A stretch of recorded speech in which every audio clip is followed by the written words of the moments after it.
Good evening, everyone. My name's Tim Leslie. I'm the Vice President of Open House Melbourne, and it gives me great pleasure to welcome you tonight to Federation Square. I'd like to start off by thanking the Architects Registration Board of Victoria, Federation Square, and to all of our speakers who make this evening event possible. Melbourne Open House started with the Committee for Melbourne's Future Focus Group in 2008 and was based heavily on the Open House London scheme, which was founded in 1992. It was a simple idea from our perspective. When you go overseas, you do a lot of research about places you're going to visit. You buy guidebooks, and then you turn up at the place and you take tours, photographs, and talk about what you've seen with your friends and family. And through this, you're actually understanding culture, a city's culture. Well, we want you to be a tourist in your own city, perhaps stay the night in a CBD hotel in Melbourne, and actually learn all about the city, its many stories, its buildings, and to question what you see. In 2008, a group of 8 of us boldly decided to open 8 buildings along the Swanston Street axis. We were completely unaware that we were going to get 30,000 visits and we're run off our feet. We opened from basically CH2 down to Federation Square. Based on that, we continued the program in 2009 and opened 32 buildings and had 51,000 visits. We increased the axis along Swanston Street down to the Shrine of Remembrance and included the Collins Street axis to bring Docklands into the equation. In our third year, we decided to go for a weekend due to all of the interest and opened 59 buildings and had 65,000 visits. By this stage, we also had 2 speaker series running and a children's program. The event covered the CBD and Docklands in general. Last year, we opened 75 buildings and 106,000 visits. Basically, the event included most of the city, southern parts of the city, and then also an outlier in Balwyn, which proved to be very popular. In our 5th year, we're opening 100 buildings. It's again over 2 days. We've got 2 speaker series and plenty of tours for you.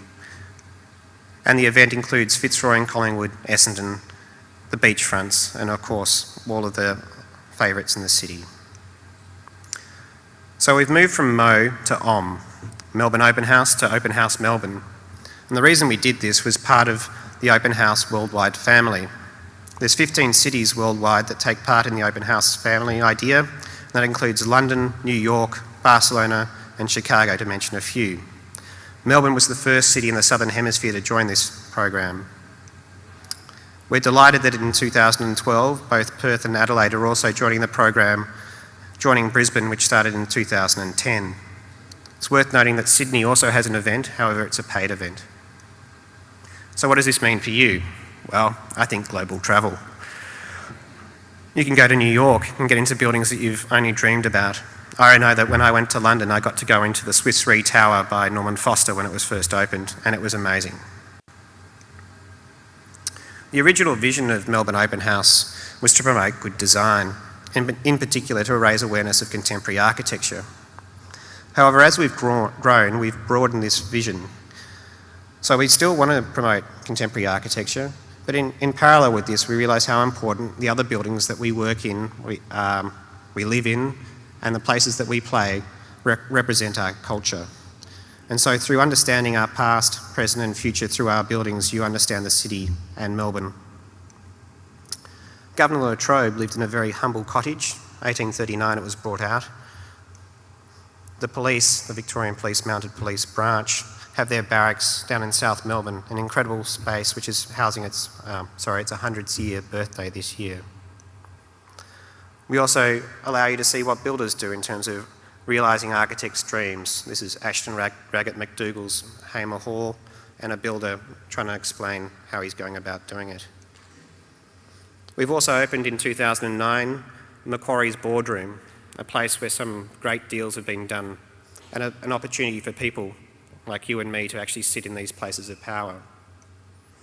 Or even to go into the Peter MacCallum Cancer Centre and actually understand what it's like to have radiotherapy by going into bunkers and have empathy with people who are getting treated for cancer. We also open houses. Houses are where we live, and they're experimental projects of architects. And this is a dwelling in Balwyn which explores the idea of a young family and its relationship to their grandparents and how the two houses interrelate with one another. So in 2012, what can you see? Well, we've got heritage buildings again. Here's Jeffrey Turnbull taking people on a tour through Newman College, designed by the Griffins. Our favourite project, the infrastructure job, Russell Place substation. This year we've got the Royal Children's Hospital, which was opened by the Queen earlier in the year. We've got CH2, the sustainable flagship for the Melbourne City Council. Melbourne Olympic Park are opening Rod Laver Arena, and you can go and do the back of house tour and see the Champions Walk. We've got the Australian Tapestry Workshop open, a beautiful old building which has been restored. McBride Charles Ryan, new project out in Essendon School. In terms of houses, we've got a number of different houses, and two by Andrew Maynard. This is the Tattoo House. NMBW's medium density project in Kerr Street in Fitzroy, which I encourage you to go and see. It's a fascinating project about how you can reside and interact with the community around on the ground floor. We're hoping to have another construction project this year. We've got 3 buildings which are mystery buildings. We're still in conversation with a potential site, and hopefully we can launch that soon. And we've got a raft of religious buildings. Here's Reed and Barnes St Michael's Church, which is notable for its pew arrangement in a horseshoe shape. Government House, if you haven't been here and you actually live in Melbourne, you really have to go and see this building. It's phenomenal. We've got Lions Brain Centre, which has just been recently opened. The fantastic commercial project by Harry Seidler, number 1 Spring Street. Harry Seidler was taught by Walter Gropius of Bauhaus fame. The Law and Justice Building, a Hassel project. This is the first time this has been opened as our event. And those balconies that protrude out are actually where the judges go out to deliver their verdict before going back into court. And John Wardle's opening his architectural studios, just moved to Collingwood recently. It's worth noting that 10 of our buildings require ballot, so please go to our website to find out more details about how you can be part of that ballot system.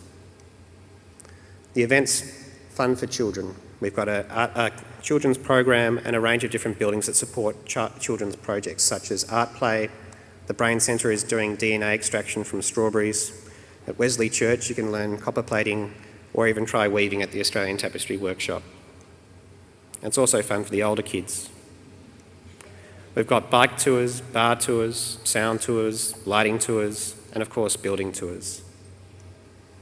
Also for the budding photographers, a photographic competition where you can take photos of our architecture or take photographs of people taking photographs of architecture. You can upload this onto Flickr, and I encourage you to go and look at our Flickr website. It's an incredible array of work from the general populace in photographing Melbourne's architecture. But all of this is free.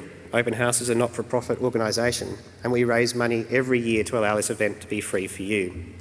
Everyone on the project volunteers their time over and above their full-time jobs.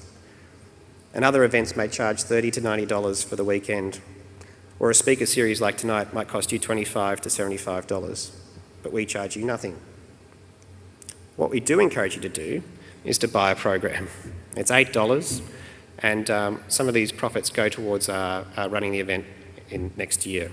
So that's over and above the printing cost, obviously. It's a fantastic program, and I encourage you to go to the back at the end and buy one, or encourage your friends and family to buy one.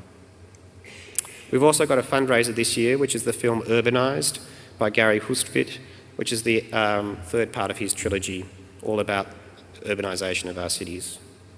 That's at the Capitol Theatre on the 19th of July at 7 p.m.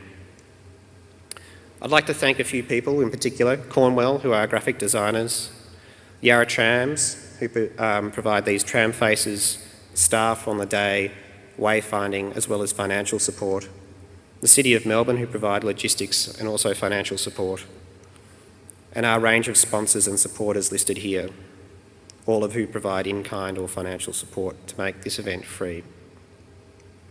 I'd also like to thank our board and to the hundreds and hundreds of volunteers. Last year we had 600 volunteers giving up their time on the weekend to make this event possible.